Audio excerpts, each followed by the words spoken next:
Fais quelque chose ce soir, Seigneur. Que quelque chose se passe, Seigneur, d'inhabituel, que ta présence divine puisse se faire connaître. On puisse savoir que c'est ta présence, Seigneur, le Seigneur Jésus ressuscité. Et nous aurons un nouvel espoir, une nouvelle espérance et un nouveau courage pour combattre dans la bataille jusqu'à ce que la vie soit terminée. Accorde-le, Seigneur, et pardonne-nous nos péchés, nous te le demandons. Dans le nom de ton Fils bien-aimé, le Seigneur Jésus. Amen. Vous pouvez vous asseoir.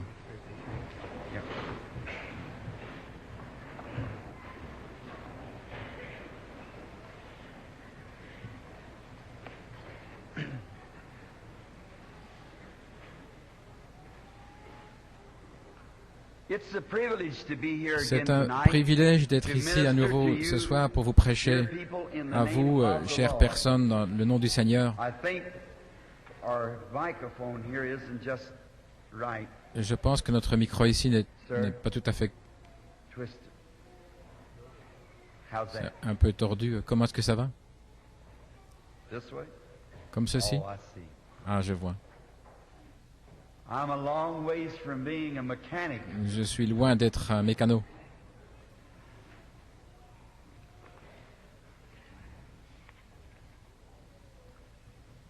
Vous savez, je suis heureux d'être ici, dans cette salle de gymnastique. Il y a quelque chose dans cet état de l'Ohio ici, et spécialement dans cette ville. C'est l'un des centres sportifs. Le cercle de basketball est ici à Middletown. Et j'aime l'athlétisme. J'étais moi-même un athlète. J'étais un combattant professionnel, vous savez. J'avais l'habitude de venir dans ces salles où nous avions nos entraînements et nos combats. Et je n'ai jamais quitté le ring, mais c'est un autre ring. Je me bats contre l'ennemi, le diable, pour le chasser des âmes humaines ce soir. Et je demande votre aide, alors qu'ensemble, nous unissons nos cœurs et nos épaules pour presser le pas dans cette bataille. Car Dieu est avec nous. S'il est avec nous, qui sera contre nous? La grande étoile du matin est au-dessus de nous, la bannière de Christ, et nous devons conquérir. Ainsi, s'il y a des maladies ici ce soir, et le péché, il y a des gens qui sont opprimés par le diable, et nous sommes les soldats de la croix. Pressons le pas dans la bataille alors que nous prions et que nous étudions sa parole. J'ai choisi comme écriture ce soir une écriture qu'on trouve dans Saint Matthieu, dans l'Évangile, au chapitre 17. Je désire lire une portion. Et après 6 jours, Jésus prend Pierre, Jacques et Jean, son frère, et il les amène sur une haute montagne à l'écart. Et là, il fut transfiguré devant eux, et son visage resplendissait comme le soleil, et ses vêtements étaient blancs comme la lumière. Et voici, il leur apparurent Moïse et Élie, parlant avec lui. Alors Pierre répondit et dit à Jésus, « Seigneur, il est bon que nous soyons ici. Si tu veux, faisons ici 3 tabernacles, un pour toi, un pour Moïse et un pour Élie. » Mais alors qu'il parlait encore, voici, une nuée blanche les recouvrit, et une voix venant de la nuée dit, « Voici mon Fils bien-aimé, en qui il me plaît de demeurer. Écoutez-le. » Et si je peux choisir un titre, ce serait ces mots, « Écoutez-le. » Vous pourriez dire, prédicateur, est-ce que ce n'est pas un petit titre pour un groupe de plusieurs centaines de personnes ici? Oui, c'est un petit titre, mais c'est un titre qui vient de la parole du Dieu éternel. Et ce n'est pas la longueur qui compte, mais c'est la valeur. Bien souvent, nous plaçons de la valeur sur la taille des choses, sur la quantité, mais ce n'est jamais la quantité, c'est la qualité que l'on doit apprécier. Il y a un certain temps, un de mes amis, il cherchait dans un grenier, dans un vieux bâtiment, et là où son père et sa mère venaient de déménager avec la famille. Et il a trouvé un vieux coffre, et il cherchait là des reliques et des choses qui étaient dans ce coffre. Et puis il a vu un petit timbre, un timbre-poste. Et pendant qu'il regardait ce timbre-poste, il dit, il était plutôt jaune, il dit, c'est peut-être de la valeur.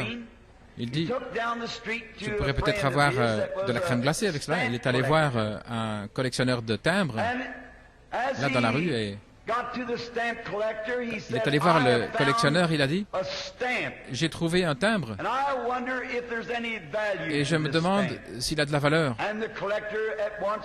Et le collectionneur mit sa loupe et il a dit, oui, je vais t'acheter ce timbre, dit-il. Et il a dit, combien veux-tu me donner pour ce timbre? Il s'attendait à recevoir 5 cents. Et le collectionneur a dit, je vais te donner $1 pour ce timbre. Oh là là, ça voulait dire beaucoup de crème glacée. Alors il a dit, c'est vendu. Et le collectionneur, voyant qu'il y avait de la valeur dans ce timbre, plus tard, il a vendu ce timbre pour $50. Et un peu après ça, il a été revendu pour $500. Et aux dernières nouvelles, j'ai entendu qu'il avait été vendu pour $250 000. Vous voyez pas, donc c'est pas la grandeur, mais c'est ce qui était écrit sur le timbre qui faisait la différence. Et c'est ainsi avec la parole de Dieu. Ce n'est pas combien nous lisons, mais c'est la valeur de la parole. Parce que c'est l'expression du Dieu immortel. À travers les âges, beaucoup d'hommes ont lu les mêmes Écritures et cela n'a jamais manqué de servir son but. Si je vous écrivais une lettre, je crois que nous sommes assez amis et que vous l'apprécieriez. Si vous m'écrivez une lettre, je l'apprécierais. Mais si votre lettre était simplement adressée à moi, après l'avoir lue, elle n'aurait plus tant de valeur. Ou elle n'aurait pas de valeur pour quelqu'un d'autre. C'était une lettre qui m'était adressée, ou ma lettre qui vous est adressée. Et après être lue, eh bien on peut la jeter, à moins que vous vouliez la garder comme une relique. Mais ce n'est pas ainsi avec la parole de Dieu, parce qu'elle n'a pas été adressée à un certain individu. Elle a été adressée à toute la race déchue d'Adam, à chaque être mortel. Voilà pourquoi elle a tant de valeur. Simplement un seul mot. Vous pouvez vous y accrocher avec tout ce qui est en vous, en sachant que c'est la vérité. Jésus a dit, toutes les Écritures doivent s'accomplir. Il a dit, le ciel et la terre passeront, mais ma parole ne faillira jamais. Il y avait un vieil homme de couleur un jour qui disait, je préférais me tenir dans la parole de Dieu que dans le ciel. Et l'homme disait, comment peux-tu comprendre ça, mon oncle? Il a dit, parce que le ciel et la terre passeront, mais la parole de Dieu ne passera jamais. Et combien c'est vrai. Et je peux vous assurer ce soir, et ce sera enregistré sur bande, que n'importe quelle promesse divine que Dieu a faite, si vous avez la bonne attitude mentale vis-à-vis de cette promesse, Dieu la fera s'accomplir, peu importe ce que c'est. Parce que Dieu ne peut pas dire quelque chose un jour et puis dire quelque chose de contraire un autre jour, parce qu'il est infini. Bien, vous et moi, nous devenons de plus en plus intelligents, c'est ainsi, et la race humaine. Mais Dieu ne peut pas devenir plus intelligent parce qu'il est infini dès le commencement. Et chaque fois qu'il prend une décision, chaque fois qu'il y a une même crise, il doit prendre la même décision, sinon il a eu tort quand il a pris la première décision. Il ne peut pas faire marche arrière en disant « je me suis trompé » parce qu'il est Dieu. Et s'il peut faire une erreur, alors il sera mortel comme vous et moi. Alors, quelle sorte d'espérance cela nous donne-t-il? Mais quand nous lisons cette parole bénie, nous savons que c'est la vérité. Et là, nous nous tenons sur la parole de Dieu. Cette écriture que j'ai lue ce soir, c'est plutôt un titre inhabituel.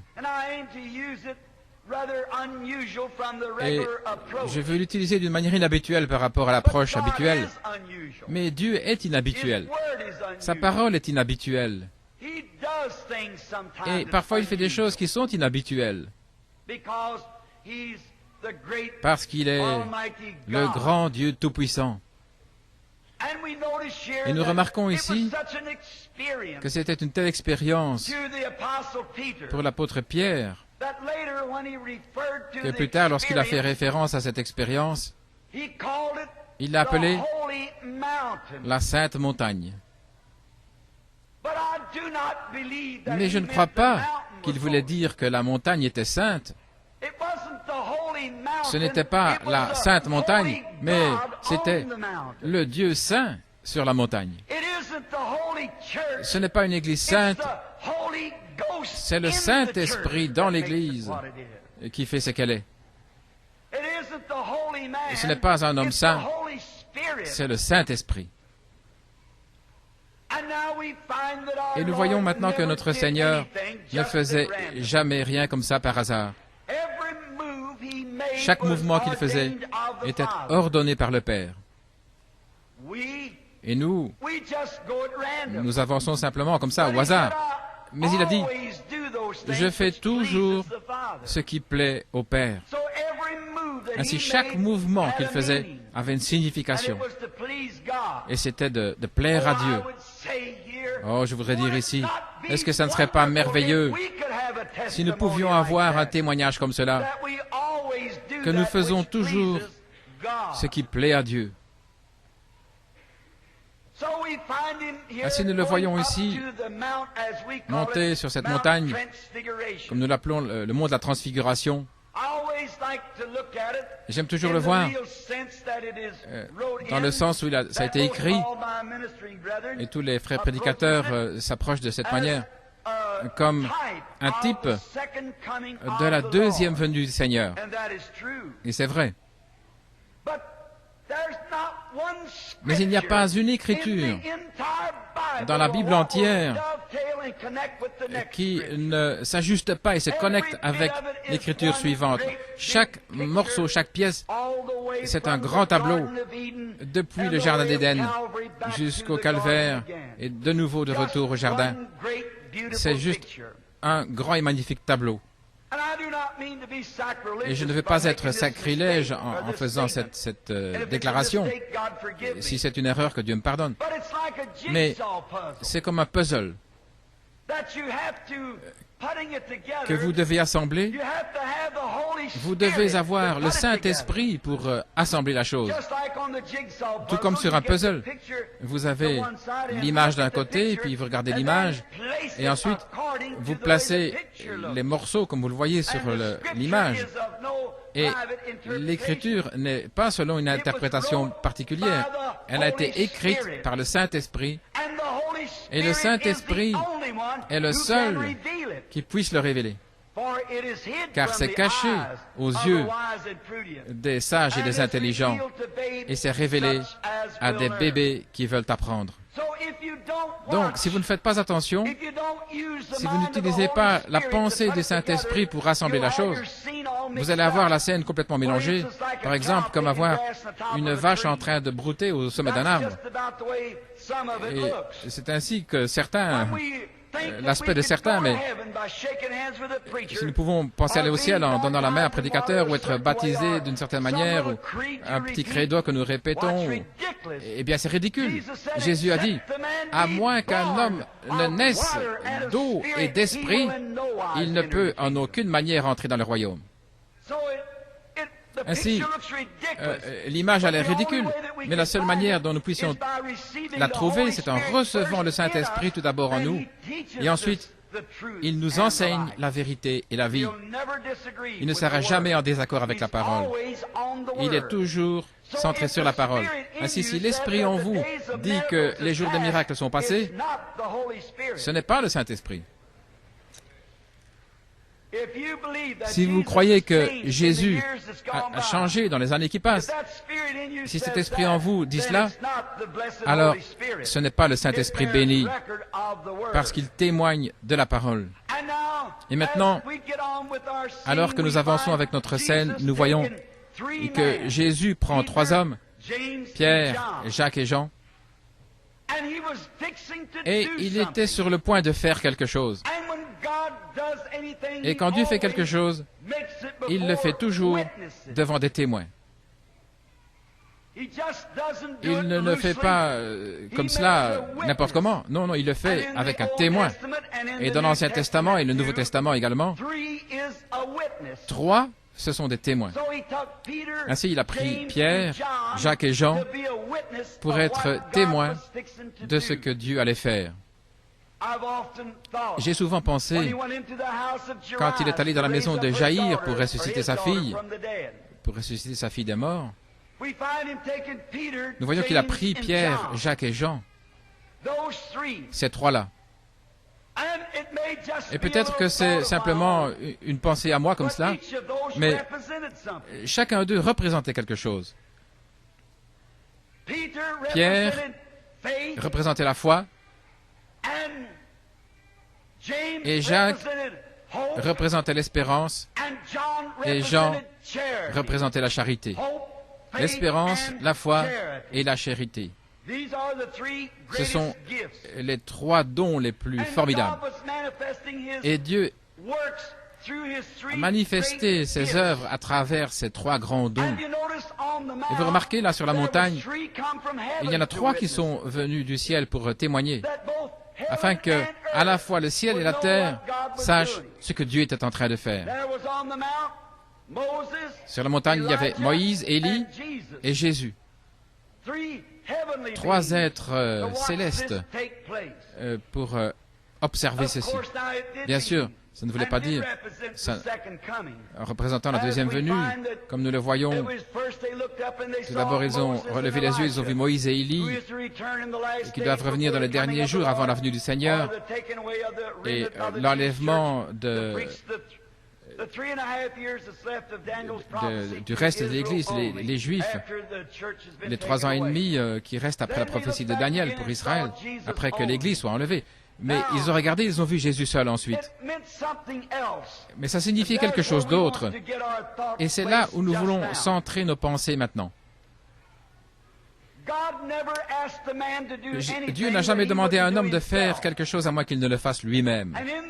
Et dans l'Ancien Testament, nous voyons qu'ils avaient une manière, lorsqu'un fils était né dans une famille, il était réellement un héritier dès qu'il était né. Mais tout d'abord, il devait être éprouvé ou élevé ou être sous une tutelle. Galates 4, Paul en parle. Et c'était le placement d'un fils. Nous voyons cela dans Éphésiens 1:5. Là où nous avons été prédestinés à l'adoption de fils par Jésus-Christ. Dieu, avec sa préscience, l'a prédestiné, ses enfants, par l'adoption pour Jésus-Christ, ou par Jésus-Christ. Oh, j'aime simplement l'Ancien Testament, parce que ça donne une ombre du Nouveau. Et tout ensemble, tout cela s'ajuste pour former ce grand tableau. Maintenant, bien souvent, dans la version King James du roi Jacques, nous voyons des mots étranges. Par exemple, dans Saint Jean 14, il est écrit « Dans la maison de mon Père, il y a plusieurs demeures. » Dans une maison, plusieurs demeures. Comment une demeure peut-elle être dans une maison? Beaucoup de grandes demeures dans une maison. Ça ne semble pas juste. Il semble qu'il y ait quelque chose qui n'aille pas avec cela. L'un des traducteurs a même rendu la chose plus ridicule. Il a dit, dans l'appartement de mon père, il y a plusieurs appartements. Dans la maison appartement, c'est comme si nous allions louer un appartement. Je suis si heureux que nous serons là quelque part lorsque nous aurons traversé cette scène. Mais la véritable interprétation des Écritures dans le grec, c'est comme ceci. Dans le royaume de mon Père, il y a beaucoup de palais. Mais au jour où les traducteurs ont traduit pour la King James, il était appelé le père de son domaine. Et tous ces petits sujets vivaient dans sa maison, dans son domaine. C'est la raison pour laquelle il pouvait comprendre mieux ainsi. Et c'était très biblique. Parce que dans l'Ancien Testament, un père possédait une grande portion de terre et il y avait beaucoup de serviteurs qui vivaient là avec du bétail, des moutons et l'agriculture là dans la ferme. Et lorsqu'un fils était né, maintenant souvenez-vous, voilà là où vous les pentecôtistes, vous manquez la chose. Excusez-moi de dire ça. Mais juste afin que vous compreniez, dès que vous êtes né de nouveau et que vous avez reçu le Saint-Esprit, vous pensiez que ça réglait la question. Mais c'était juste le commencement. Maintenant, quand un enfant est né dans une famille, il était un héritier, certainement, dès qu'il est né. Mais il n'avait pas d'héritage avant d'être éprouvé. Et alors, son père allait sortir et puis il allait chercher le meilleur enseignant qu'il puisse trouver pour son fils, son enfant. Et il n'allait pas prendre n'importe quel professeur, n'importe quel enseignant, mais ce serait vraiment un bon enseignant parce qu'il aimait son fils. Et il voulait que son enfant ait la meilleure instruction possible. Il voulait que son enfant soit élevé avec la plus grande influence de justice qui puisse être donnée. Parce que c'était un homme juste lui-même. Et il voulait que son enfant soit élevé de la même manière. Je lisais un article l'autre jour dans un journal. Lorsque la dernière fleur de la véritable démocratie est morte, c'est fané là dans un tribunal d'Ohio l'autre jour, lorsqu'une famille ménonite a été ordonnée à 2 ans de prison pour ne pas avoir laissé leurs enfants aller dans une école moderne. Est-ce que ce n'est plus ici maintenant un endroit de liberté de religion, la démocratie? Nous n'en avons plus. C'est exact. Oh, quelle disgrâce! Et alors ce juge injuste a essayé de se justifier en disant au Père, donnez à César ce qui est à César. Et le Père a répondu, et à Dieu. Il n'y a jamais eu de délinquance juvénile parmi les Ménonites. Il n'y avait pas des choses de rock'n'roll parmi les adolescents chez les Ménonites. Et s'ils peuvent produire une moisson comme ça avec notre instruction moderne, oh que Dieu avec eux, c'est ma prière. Je préférais que mon garçon ne connaisse même pas son ABC.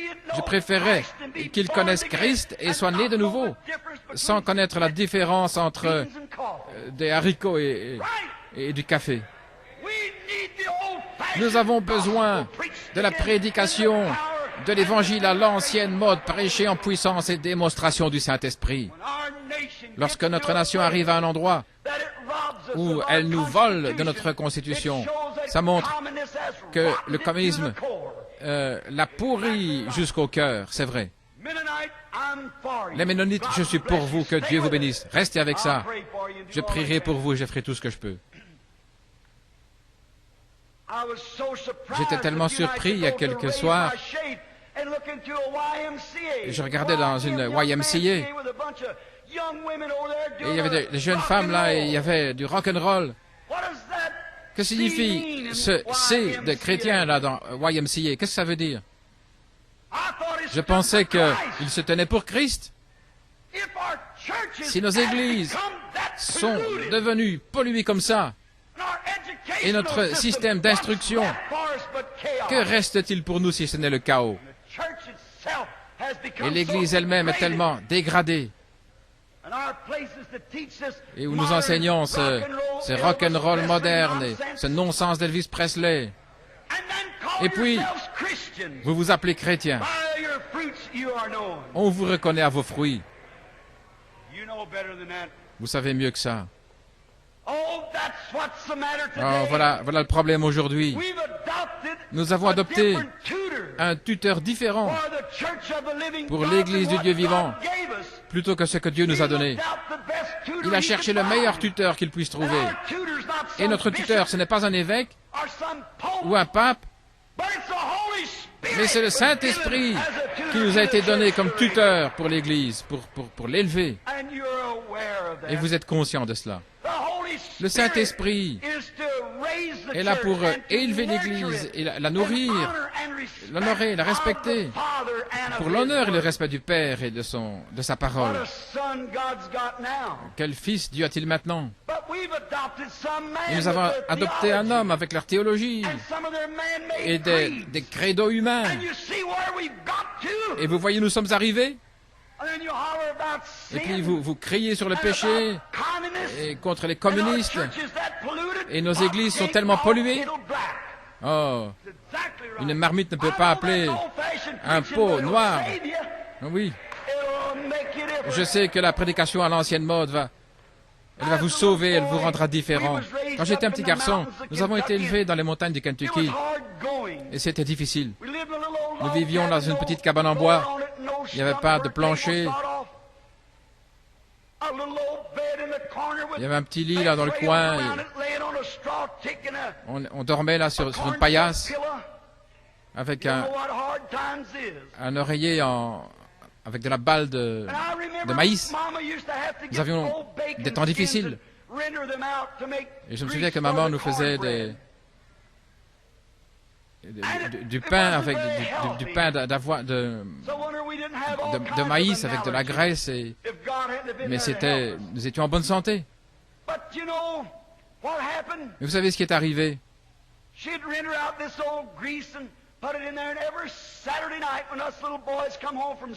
Lorsque nous rentrons de l'école, les garçons, nous avions cette huile de castor du lundi pour aller à l'école. Et maman venait, je me pinçais le nez, je disais, « Oh, maman, je ne peux pas supporter ça. Ça me rend malade, même simplement de sentir cette odeur. » Et elle disait, « Si ça ne te rend pas malade, ça ne te fera pas de bien. » C'est ainsi avec la prédication d'Évangile.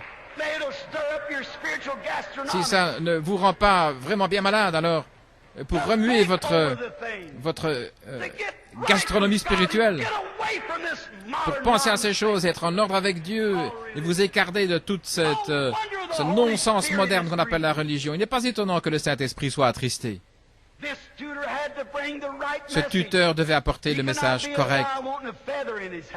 Il ne pouvait pas être quelqu'un avec une plume dans son chapeau. Le Père ne voulait pas ça. Il devait avoir la bonne sorte, rapporter la bonne sorte de message au Père pour montrer comment l'enfant progressait. Qu'est-ce que ce tuteur penserait en venant devant le Père en disant, « Eh bien, ton fils, il ne fait pas de bons progrès, ça ne va pas. C'est juste un bon à rien. un renégat. Il n'est concerné par rien du tout. Comment le Père alors inclinerait la tête dans la honte? Comment le Saint-Esprit doit se sentir? Lui qui a été envoyé pour être notre tuteur, celui qui doit nous instruire, notre enseignant, et apporter le message à l'Église des fils de Dieu devant le Père. Eh bien, il dit, ils ont une forme de piété, mais ils en renient la puissance. Oh, combien cela doit faire mal au Saint-Esprit de devoir dire cela. Mais souvenez-vous, il ne cherche pas une paille ou une plume au chapeau. Non, il dit à Dieu la vérité à ce sujet. C'est lui qui nous élève, qui nous instruit. Et maintenant, pour vous, les gens de la sainteté, les pentecôtistes, les méthodistes libres, les nazaréens et pèlerins de la sainteté, je me souviens un jour où c'était faux pour vous, les femmes, de vous couper les cheveux.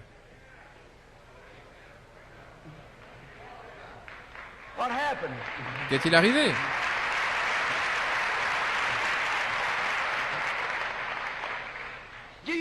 Est-ce que vous savez que la Bible donne à l'homme le droit de divorcer de sa femme lorsqu'elle se fait couper les cheveux?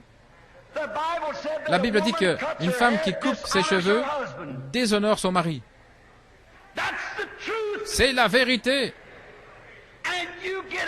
Et vous sortez là avec ces vêtements sales qu'on appelle des shorts là, bon pour tondre la pelouse dans la pelouse arrière, et vous vous appelez une chrétienne? Comment le Saint-Esprit doit-il se sentir devant le Père quand il doit faire ce rapport? Vous dites, je ne porte pas des shorts, frère Branham. Je porte des slacks, une autre forme de petits pantalons. Il dit, c'est pire. Vous savez que c'est la vérité. La Bible dit qu'une femme qui revêt des vêtements qui appartiennent à un homme, c'est une abomination à ses yeux. C'est vrai. Ce sont les Écritures. Voilà ce que Dieu a dit. Mais vous savez le problème? C'est à cause de la faiblesse de vos pupitres derrière la chair. Ils ont peur de vous dire la vérité. Et parfois c'est pour un ticket de repas. Je préférais être sur mon ventre et boire de l'eau et du pain sec et prêcher la vérité, plutôt que d'avoir du poulet frit 3 fois par jour. Oui, simplement, d'être fidèle et dire quelle est la vérité. Vous allez devoir répondre au jour de jugement devant Dieu pour ces choses-là. C'est vrai. Oh, quelle honte ridicule. Je peux me souvenir que c'était mauvais, que c'était faux pour les femmes de se peindre le visage. Spécialement pour vous, les gens de la sainteté et pentecôtistes. Mais quelque chose est arrivé. Je ne dis pas ça pour plaisanter. Ce n'est pas l'endroit de plaisanter. Ceci est la chair. Ceci est le trône du jugement. Mais il n'y avait qu'une seule femme dans la Bible qui a jamais peint son visage. Et c'était Jézabel. C'est vrai. La Bible dit qu'elle se peignait le visage. Et vous savez ce que Dieu lui a fait? Il l'a donné à manger aux chiens. C'est exactement vrai. Ainsi, quand vous voyez une femme avec un visage peint, vous pouvez dire, eh bien, c'est de la viande pour chien de Dieu. C'est exactement ce que Dieu a dit. Vous savez que c'est la vérité. Je ne veux pas blesser vos sentiments, mais je devrais me tenir avec vous devant le jugement de ces jours pour rendre un rapport par rapport à cette parole. Vous dites, je ne suis pas de la viande pour chien. Mais qu'est-ce que vous mettez là alors pour entendre des sifflets après vous? Pensez que c'est siffler. Siffler comme un loup, oui. C'est un loup, d'accord. Vous dites, je ne porte pas ça. Ces sales vêtements sexy, des femmes là, dans la rue, avec des robes comme si on les avait moulées dedans. Vous dites, frère Branham, vous savez quoi? Ils ne vendent plus rien d'autre.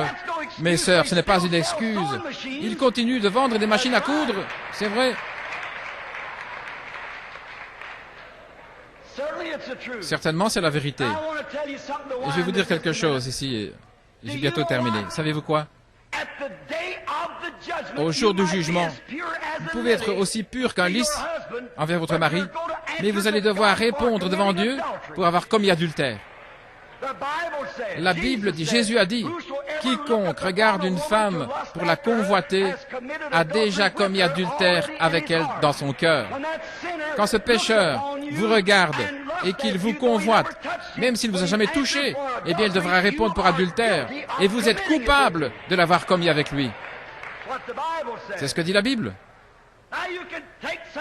Maintenant, vous pouvez prendre ce que vous voulez, mais voilà ce que Dieu a dit. Voilà ce que Christ a dit.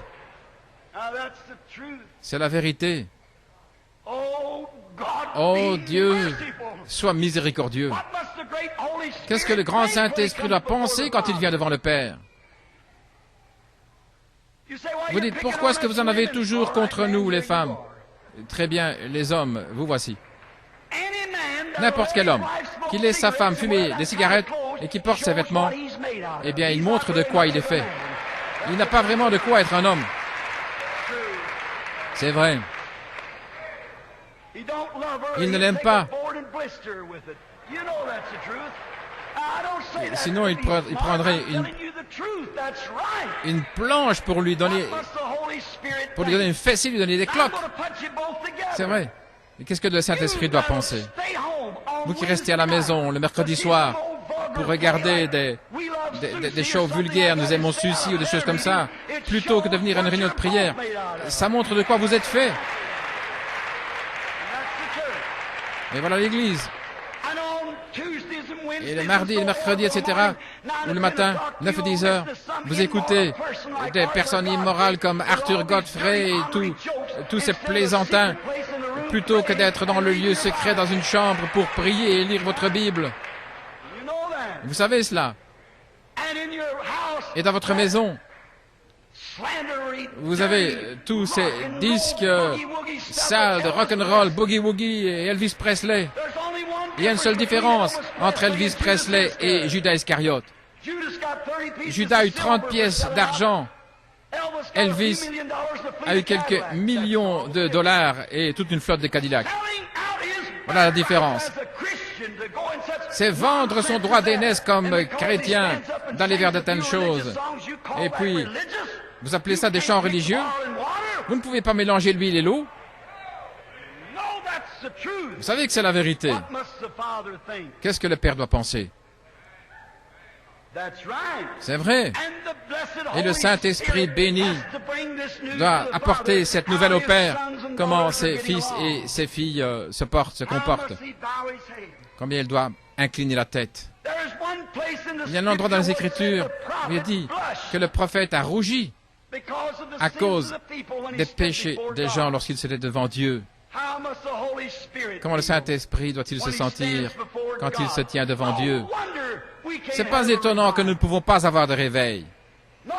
Il n'est pas étonnant que Billy Graham, Jack Shuler, Oral Roberts et tous ces grands ministres de Christ, ils ont traversé les États-Unis de long en large et malgré tout, il n'y a pas de réveil.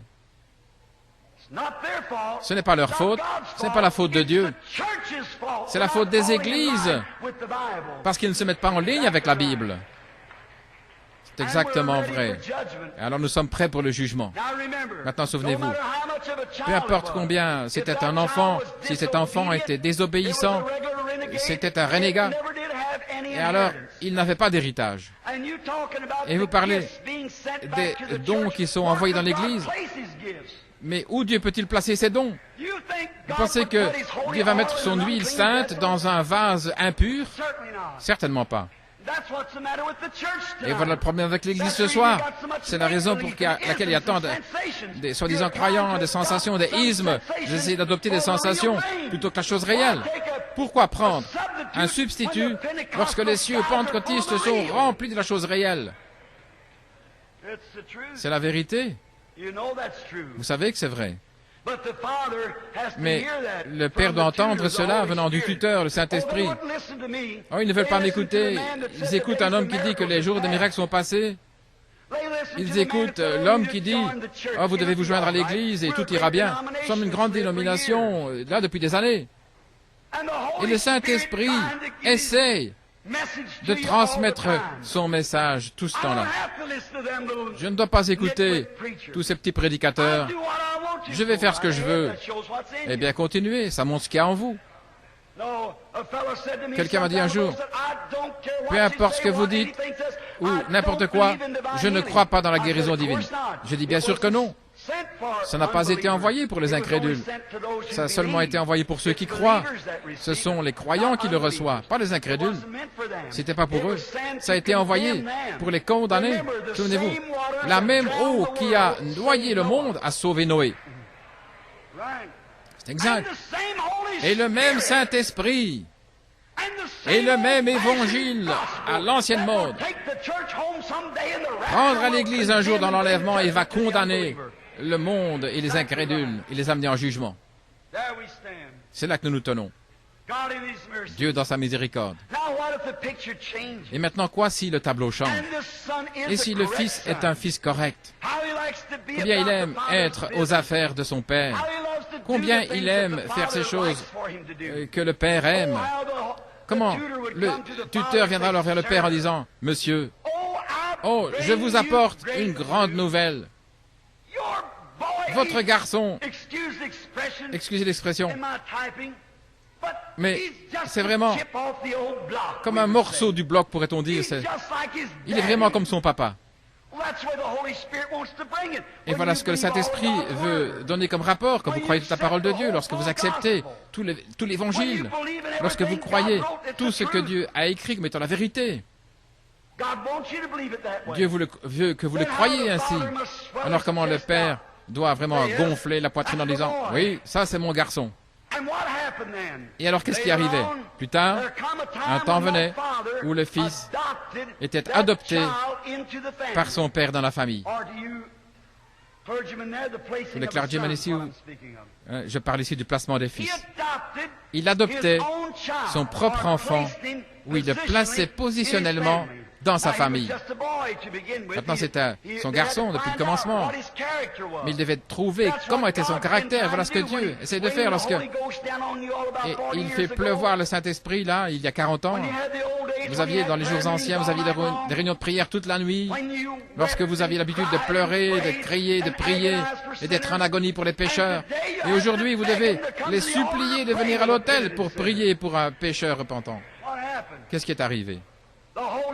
Le Saint-Esprit a dit qu'il ne peut sceller que ceux qui pleurent et gémissent à cause de l'abomination qui se fait dans la ville. Alors qui peut-il sceller dans la ville ce soir? Qui est là sur sa face jour et nuit en train de pleurer pour les péchés de la ville? Est-ce que vous pouvez mettre le doigt sur quelqu'un? Voyez-vous, la tempête est presque terminée. Et c'est juste. Mais nous voilà. Maintenant, si c'était un enfant obéissant, il aimait son père, peu importe les autres garçons, ce qu'il disait dans la ferme à côté, il savait lui ce que son père voulait, de la manière dont il était construit, et ce qu'il avait fait, et ce qu'il voulait. Et un homme qui est un fils de Dieu, il lit sa Bible, il voit ce que Dieu était hier, il est le même aujourd'hui. Il le croit, qu'il est le même, en principe, en puissance. Tout ce qu'il était, le grand Jéhovah, il est encore le même. La Bible le dit. Hébreux 13:8. Jésus-Christ est le même hier, aujourd'hui et pour toujours. Voilà un véritable fils qui croit cela.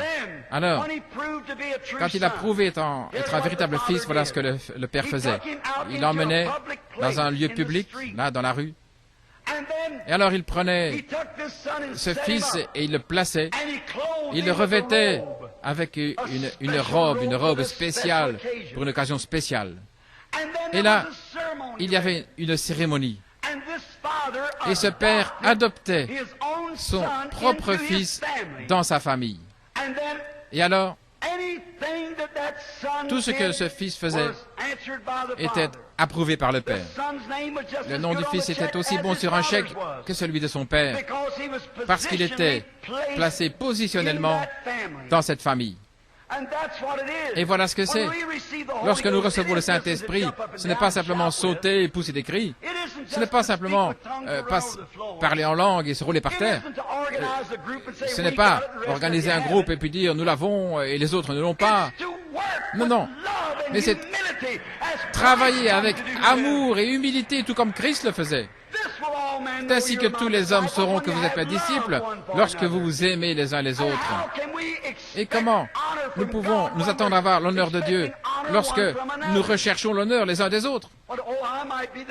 Oh, je pourrais être un ancien et me tenir aux traditions. Je pourrais peut-être un évêque un jour. Comment pouvez-vous croire Dieu lorsque vous avez du respect comme ça les uns pour les autres dans cette ligne-là? Comment pouvez-vous faire cela? La Bible dit que vous ne pouvez pas.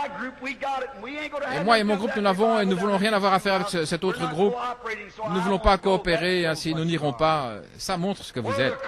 Là où est la carcasse, les aigles se rassembleront. Je vais prêcher sur les aigles dans quelques jours, Dieu voulant. Là où est la carcasse, les aigles vont se rassembler. C'est la nourriture des aigles. Les aigles aiment la nourriture d'aigles. Les brebis aiment la nourriture de brebis. Et tous ceux qui se nourrissent de charognes, les charognards, ils aiment la nourriture de charognes. Busards mangent de la nourriture de busards. Et si vous aimez les choses du monde, cela montre que l'amour de Dieu n'est même pas en vous. Et les plus grands hypocrites dans le monde, eh bien, ce sont les corbeaux. Une colombe et un corbeau assis là, sur la même branche, peut-être dans l'arche. Maintenant, la colombe ne peut manger qu'une seule sorte de nourriture parce que la colombe n'a pas de bile. Elle ne peut pas digérer les choses pourries. Il y a un véritable saint de Dieu, né de Dieu. Il n'a rien à voir avec les choses du monde parce qu'il n'a pas de bile, il n'a plus de bile. Il ne fait pas des histoires en faisant des discussions et des débats sur quoi que ce soit.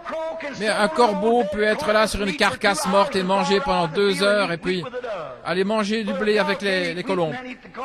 Mais une colombe ne peut pas manger du blé et puis aller manger une charogne. Non, voyez-vous, les hypocrites. Voyez. Qu'est-ce que le Père doit penser? Maintenant, remarquez. Lorsque venait le temps de l'adoption, le Fils recevait tous ses droits. Et voilà où Dieu veut que ses enfants arrivent. À un endroit, il peut vous amener un par un, là devant le public, et vous donner quelque chose. C'est quelque chose, les dons qu'il veut donner à son Église. Il y a toutes sortes de dons que Dieu a pour son Église.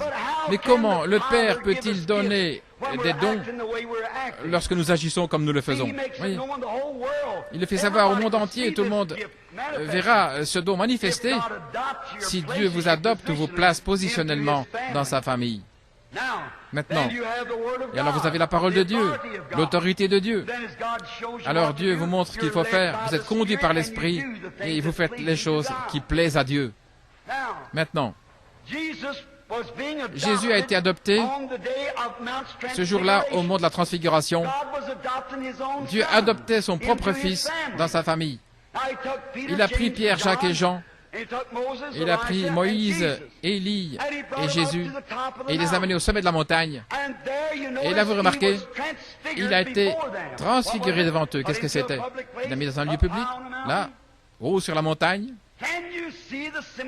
Pouvez-vous voir la similarité? Et à ce moment-là, qu'est-ce qu'il a fait? Il a été transfiguré. Et la Bible dit que ses vêtements resplendissaient comme le soleil dans sa force.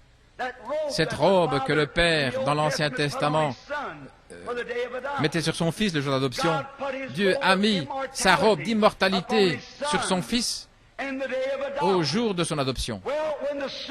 Lorsque le surnaturel est accompli, les hommes sont tout excités. Et habituellement, il y a une multitude mélangée qui sort. Lorsque Moïse a accompli le surnaturel là en Égypte, une multitude mélangée a suivi Corée et cela a provoqué du trouble là dans le désert. Mais finalement, la terre les a engloutis. Le surnaturel avait été accompli Le cœur inconverti l'avait suivi. Et voilà ce qui arrive aujourd'hui. Le surnaturel s'accomplit. Le Saint-Esprit est revenu dans l'Église, dans sa plénitude, de sa puissance. Et alors, lorsque le surnaturel s'accomplit, pour certains, d'autres vont avec cela, simplement pour chevaucher dans le même wagon. Mais ils n'ont jamais été convertis et leur vie le prouve. Et alors Pierre était tout excité aussi. Il a dit, « Seigneur, c'est une bonne chose d'être ici dans ce réveil. Construisons des dénominations. Construisons 3 tabernacles. Ayons méthodistes, baptistes, presbytériens, pentecôtistes, assemblée de Dieu, les unitaires 2, 3 et tout. Faisons des dénominations. Oh, le Saint-Esprit est tombé, nous allons nous appeler le groupe, nous avons la lumière. Quelle erreur vous avez faite. Maintenant, remarquez, il était tout excité et il a dit, construisons 3 tabernacles, construisons un tabernacle pour Moïse et tous ceux qui veulent ne plus manger de la viande, garder le sabbat, etc. Nous allons construire un tabernacle pour ceux-là. Et puis, nous allons construire un tabernacle pour ceux qui veulent adorer avec les prophètes, etc. Mais avant que ça puisse sortir de sa bouche, une voix a parlé du ciel en disant, « Voici mon fils bien-aimé. Écoutez-le. » C'est juste. Je suis heureux qu'il ait dit cela. Regardez ce que Moïse représentait. Moïse représentait la loi. Personne ne peut être sauvé par la loi. La Bible dit que vous ne le pouviez pas. La loi n'avait pas de salut. C'était un policier qui nous mettait en prison, mais qui n'avait rien pour nous en faire sortir. Il ne pouvait pas payer pour nous. Il ne pouvait pas payer notre amende. Ainsi, c'était le policier qui nous a mis en prison. C'est la loi. C'était la loi. Je suis si heureux qu'il a dit ce qu'il a dit. Je ne veux pas arriver par la loi, parce qu'aucune chair ne peut être sauvée par la loi. Vous pouvez garder les commandements, tout ce que vous voulez, mais vous irez en enfer comme un martin va dans sa boîte. Il n'y a pas de salut dans sa boîte. Il n'y a pas de salut dans la loi, pas du tout. Et Élie, qu'est-ce qu'il représentait? Élie représentait la justice de Dieu. Élie était un prophète qui avait une commission venant de Dieu. Il est allé là sur la montagne. Et le roi disait, Akab, le rétrograde, il disait, va prendre 50 hommes, allez les chercher. Ils sont venus. Élie s'est tenu là avec la commission de Dieu et il a dit, si je suis un homme de Dieu, que le feu tombe du ciel et vous consume. Et le feu est descendu et il les a tous consumés. Est-ce que vous voulez vous tenir là? Eh bien, le roi dit, peut-être que la tempête est passée à ce moment-là et que c'était un acte de la nature. Nous allons encore en envoyer 50. Et lorsque les 50 sont venus, Élie s'est tenu en disant, si je suis un homme de Dieu, que le feu tombe du ciel et vous consume. Et 50 autres furent brûlés. C'est la justice. Oh Dieu, ne me laisse pas avoir la justice de Dieu. Je ne veux pas sa loi. Elle me met en prison. Je ne veux pas sa justice. Elle me condamne. Je veux la miséricorde. Dieu sait que nous avons tous besoin de miséricorde. Je veux sa miséricorde. Qu'est-ce que Jésus représentait? Sa miséricorde. Son amour. Si vous êtes sans amour, écoutez-le. Si le tonneau est vide à la maison, écoutez-le. Si la cruche est vide, écoutez-le. Si vous avez le cœur brisé, écoutez-le. Si vous avez besoin de joie dans votre âme, écoutez-le. Si vous avez besoin de pardon de vos péchés, écoutez-le. Si vous avez besoin de guérison pour votre corps, écoutez-le. Il représente tout ce que Dieu était. La plénitude de la divinité corporellement demeurait en lui. Écoutez-le. La justice, la miséricorde se sont rencontrés et ont payé la dette. Dieu a dit, voici mon fils bien-aimé, écoutez-le. Méthodiste, votre chose, c'est très bien. Votre église, c'est très bien, mais écoutez-le. Pentecôtiste, votre église, c'est très bien, mais écoutez-le.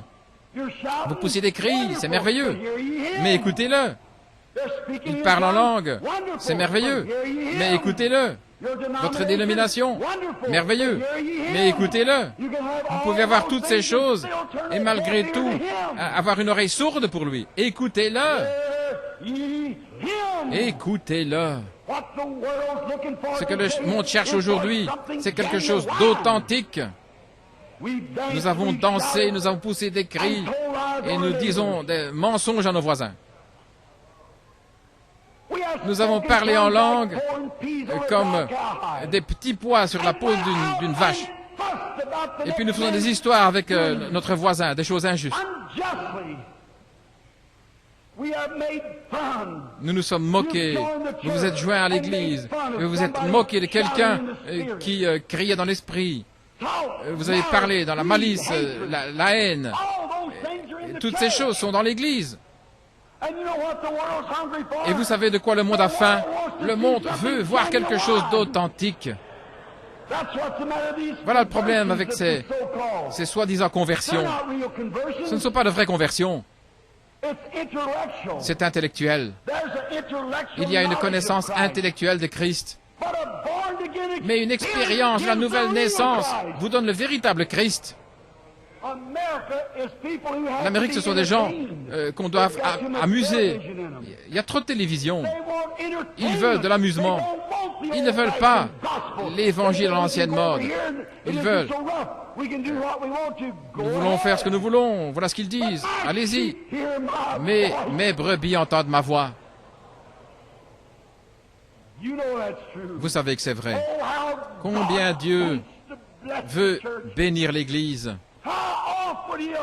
Combien souvent il aurait voulu vous rassembler comme une poule rassemble ses poussins, mais vous ne l'avez pas voulu. Vous écoutez des hommes conducteurs plutôt que le Saint-Esprit, le conducteur. Vous écoutez des hommes enseignants plutôt que l'enseignant de Dieu, le Saint-Esprit, qui vous fait bien comporter, qui vous fait, vous les femmes, être, bien que vous comportez, être le sel de la terre. Le sel, ça provoque une soif. Et les hommes ont soif d'être comme vous si vous vivez une vie chrétienne. Vous ne pouvez pas le faire par vous-même, vous devez avoir Christ en vous pour le faire. Le monde veut quelque chose d'authentique, c'est la raison pour laquelle vous voyez des gens qui proclament être quelque chose et qui agissent comme le reste du monde. Voilà ce qui a fait que le communisme est venu en Russie, à cause de l'Église catholique. C'est vrai, proclamant être quelque chose. Et puis ils agissaient comme le monde, ou comme une loge, pas seulement les catholiques, mais les protestants, c'est la même chose.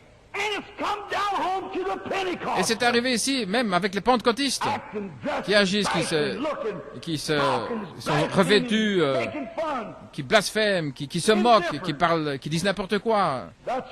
C'est rude, mais ça vous fera du bien. C'est la vérité. Et voilà la raison pour laquelle le monde ne peut pas voir quelque chose d'authentique. Lorsque les gens arrivent à un endroit, ils oublieront toutes leurs différences et l'amour de Dieu sera répandu dans nos cœurs par le véritable enseignant, par le Saint-Esprit. Alors vous allez devenir salés et le monde voudra être comme vous. Vous créerez une création autour de vous. Vous verrez des gens avec lesquels vous ne pouviez pas être... Et c'était de bonnes personnes. Ils créent quelque chose en eux. Vous voyez des gens que vous aimez, avec qui vous aimez être, parce qu'ils créent l'atmosphère autour d'eux. Votre esprit, c'est votre âme. Vous ne pouvez pas le cacher, vous ne pouvez pas être soi-disant croyant. Voilà le problème aujourd'hui. Il y a trop de soi-disant croyances dans la chrétienté. Il y a trois sortes de gens. Des incrédules, des soi-disant croyants et des véritables croyants. Et c'est ainsi qu'est l'Église aujourd'hui. Vous n'avez pas besoin d'être un soi-disant croyant ou un incrédule. Vous pouvez être un véritable croyant. Et voilà ce que le monde veut voir. Voilà ce que Dieu veut voir. Voilà ce qu'il a dit. Vous êtes une ville sur une colline, là, une chandelle qu'on ne peut pas éteindre. Vous êtes le sel de la terre. Vous êtes la lumière du monde. Et puis ensuite, agir comme le monde, vivre comme le monde. Prendre position pour le monde, en allant dans le monde, en faisant des choses mondaines. Comment pouvez-vous vous attendre à ce que Dieu vous place dans l'adoption, là, l'Église? Ils veulent voir la chose réelle. Quelque chose est arrivé il n'y a pas longtemps. Vous savez tous, je suis un chasseur. J'étais un gardien de chasse pendant des années. Et j'ai chassé autour du monde, en Afrique, en Inde, partout dans les montagnes. Ma mère est à moitié indienne. Ma conversion n'a jamais enlevé cela de moi. J'aime les bois et c'est là où j'ai trouvé Dieu dans la nature. Dans les bois, je vois les petites fleurs. Vous ne pouvez pas le cacher. Vous pouvez ensevelir cette petite semence-là, elle va pourrir, puis la pulpe. Mais au printemps, cette petite semence va revenir à la vie. Vous ne pouvez pas cacher la véritable vie. Vous ne pouvez pas la cacher.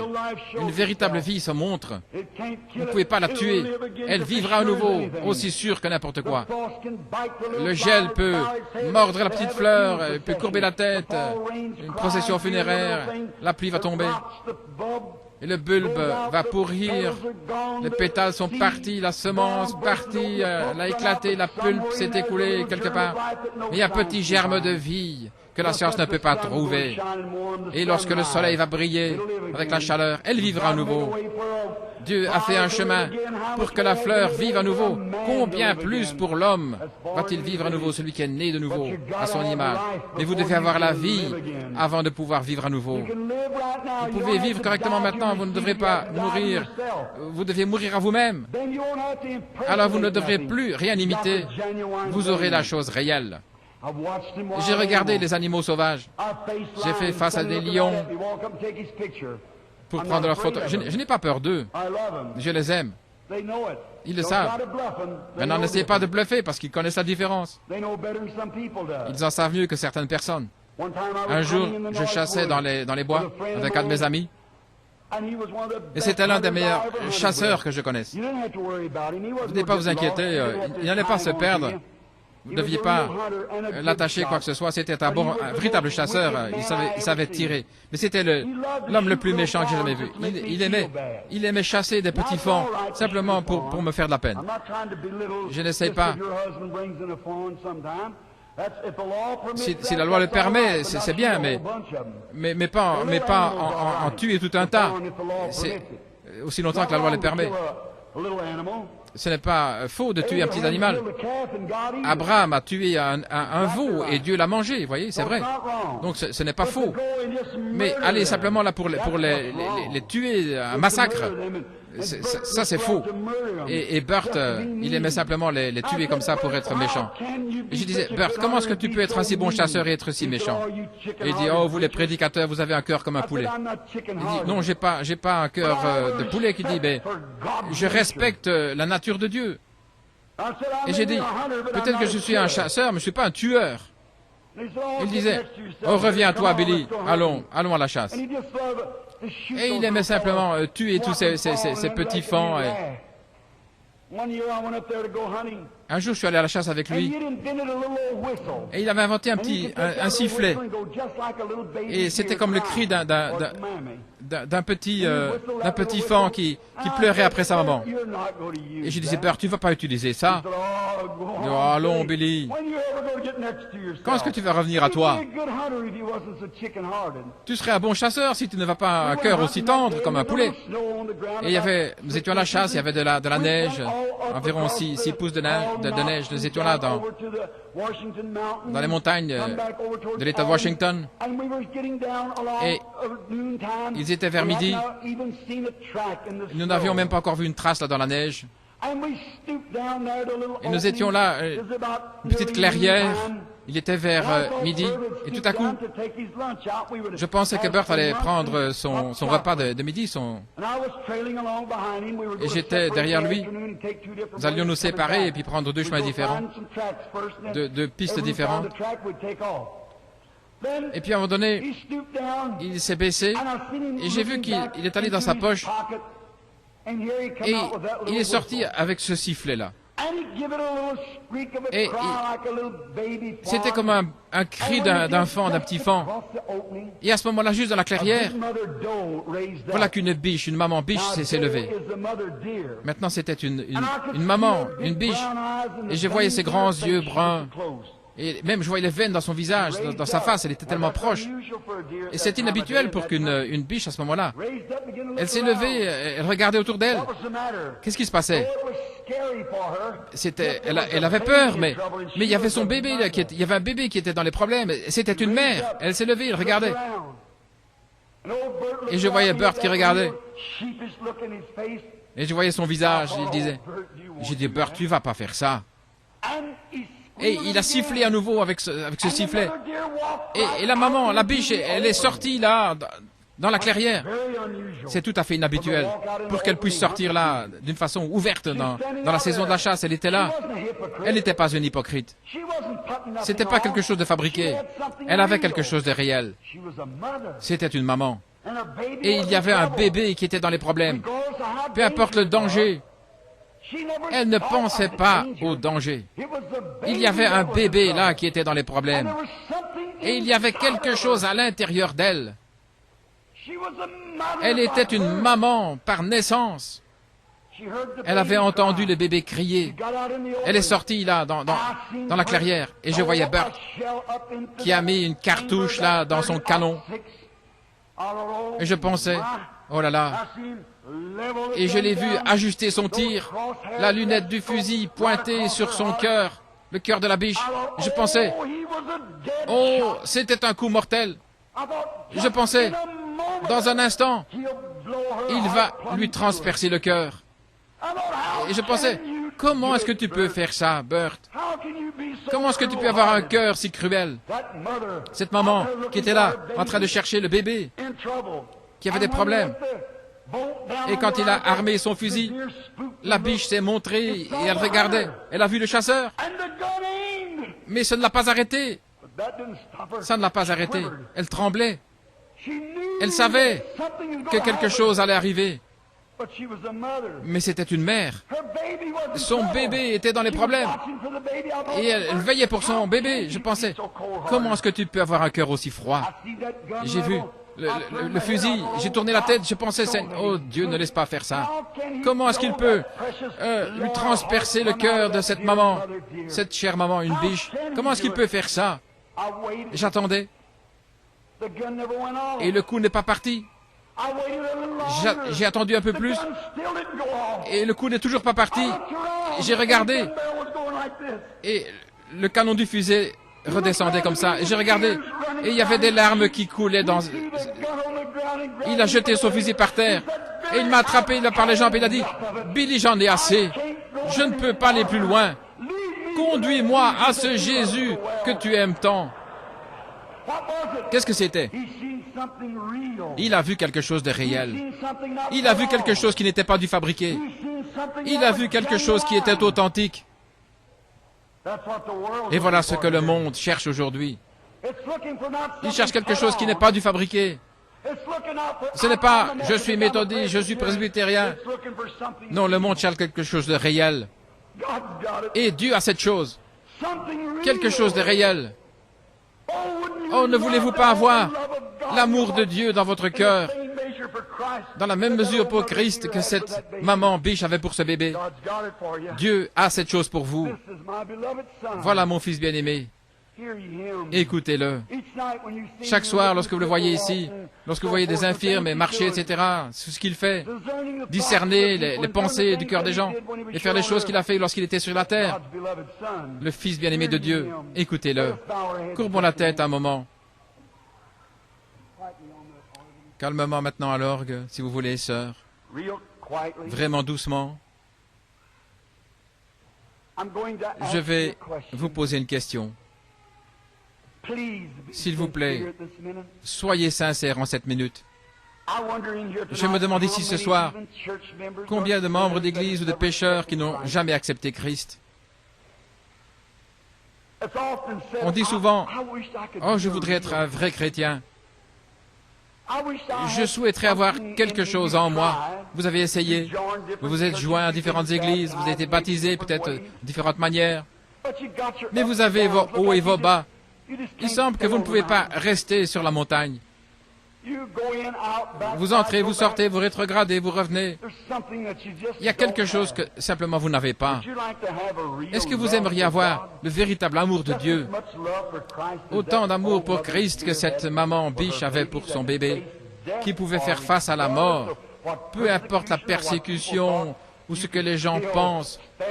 Vous allez rester ferme dans la foi et donner un témoignage pour la gloire de Dieu.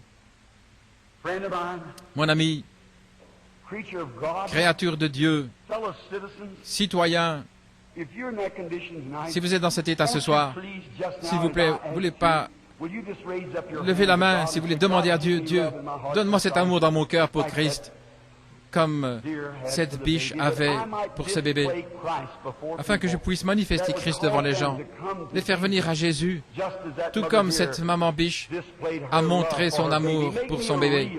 Fais de moi quelque chose de réel. Je ne veux pas imiter, je veux quelque chose de réel. Dieu, donne-le-moi. Voulez-vous lever la main? Que Dieu vous bénisse. Oh, partout dans le bâtiment.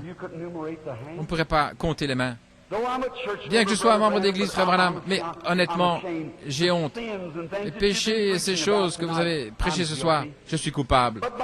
Mais par la grâce de Dieu, à partir de ce soir, oh Dieu, donne-moi quelque chose de réel. Je le veux. Je lève ma main vers toi, Seigneur. Tu vois ma main. Que Dieu vous bénisse, jeune dame. Et vous qui faites signe là, que Dieu vous bénisse. Et madame ici, certainement, il y a beaucoup de mamans ici. Que Dieu vous bénisse, frère. Que Dieu vous bénisse là, au balcon. Là, à droite. Reconsacrons nos vies alors que nous nous préparons à prendre maintenant le souper du Seigneur. Nous savons que chaque personne ici a un désir noble dans le cœur, c'est d'être comme Jésus. Vous aimez le Seigneur, vous voulez le servir, vous voulez être une meilleure personne, un meilleur chrétien. Vous voulez vivre une vie qui soit un tel témoignage pour conduire d'autres à Christ. Comme j'ai dit un jour, adorer le Seigneur, ça ne suffit pas. Je vais voir 100, 1000, millions l'adorer. Ainsi, Seigneur, maintenant même, prions. Père, courbons la tête dans un mot de prière. Bien-aimé Père Céleste, tu vois ton peuple, tu vois leurs mains et tu vois leur cœur. Seigneur, je sais qu'ils ont un désir noble, ils veulent te servir, ils veulent être de véritables chrétiens, être plus comme Jésus, Père, pour marcher sur cette terre comme toi tu as marché sur cette terre. Comme Frère Branham a raconté cette histoire, Seigneur, l'amour de cette maman, cette biche, combien plus de chrétiens, nous devrions avoir l'amour, Seigneur, que le monde verra l'amour de Dieu pour les attirer, que nous soyons salés et qu'ils deviennent assoiffés. Bénis, Seigneur, les gens alors qu'ils se préparent pour prendre le repas du Seigneur ce soir. Je te prie, Seigneur, de leur donner une expérience au calvaire, qu'ils voient le prix que tu as payé et le sacrifice que tu as fait, Seigneur, afin qu'ils soient aussi comme toi. Dans le nom de Jésus, nous prions. Amen.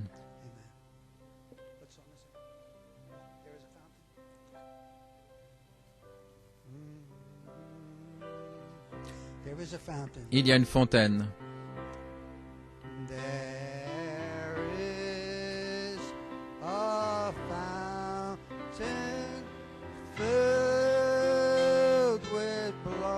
Il y a une fontaine remplie de sang.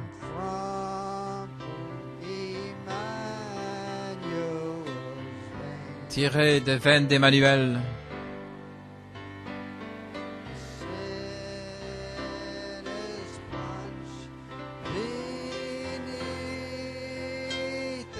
Et les pécheurs plongés sous ce flot perdent toutes leurs tâches coupables.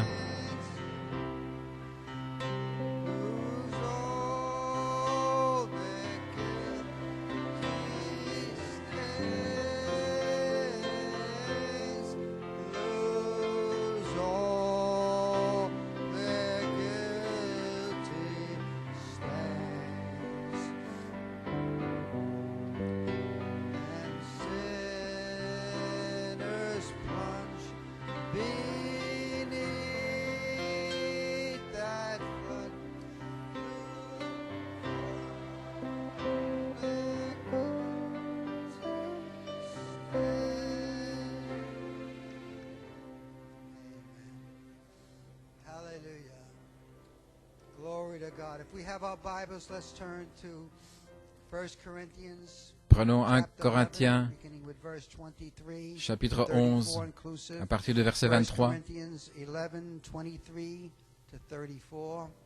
23 à 34.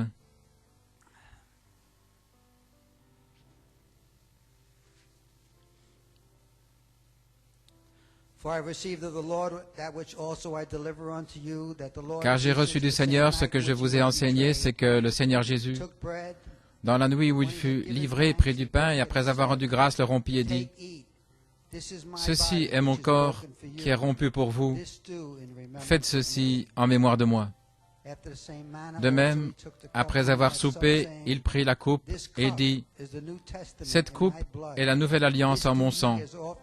Faites ceci en mémoire de moi, toutes les fois que vous en boirez.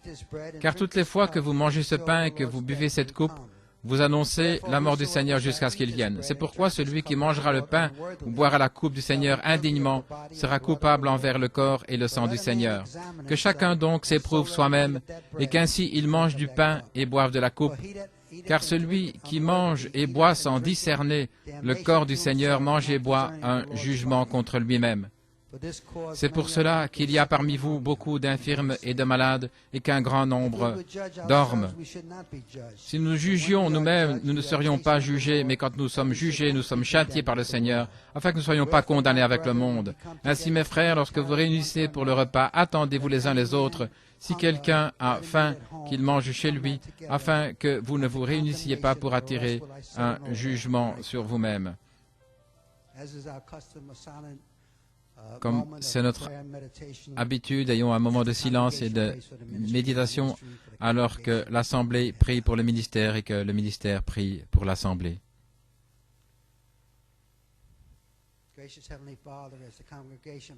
Bien-aimé Père Céleste, alors que l'Assemblée prie pour le prédicateur et le prédicateur pour l'Assemblée, alors que nous prêchons, nous préparons, nous le faisons par la foi, Seigneur. Il n'y a personne qui soit digne parmi nous, Seigneur, mais par la foi. Nous t'aimons et nous voulons avoir communion avec nous et nous prions, Père, que chaque personne ait une expérience avec le calvaire ce soir, en souvenir de toi, Seigneur, en mémoire, Seigneur, que tu as pris notre place, le sacrifice de ton précieux sang. Merci, Seigneur, dans le nom de Jésus. Amen. Et nous lisons aussi dans Matthieu 26. Matthieu 26, versets 26 et 27.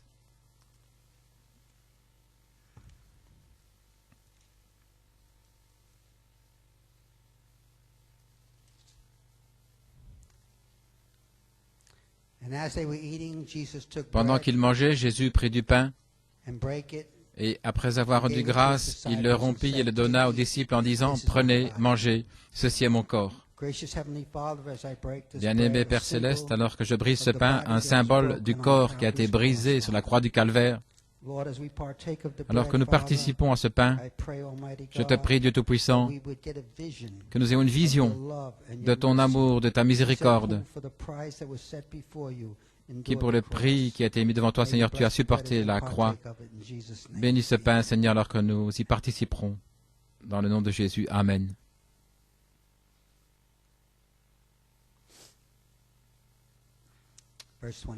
Et le verset 27, il prit ensuite la coupe et après avoir rendu grâce, il la leur donna en disant, « Buvez-en tous.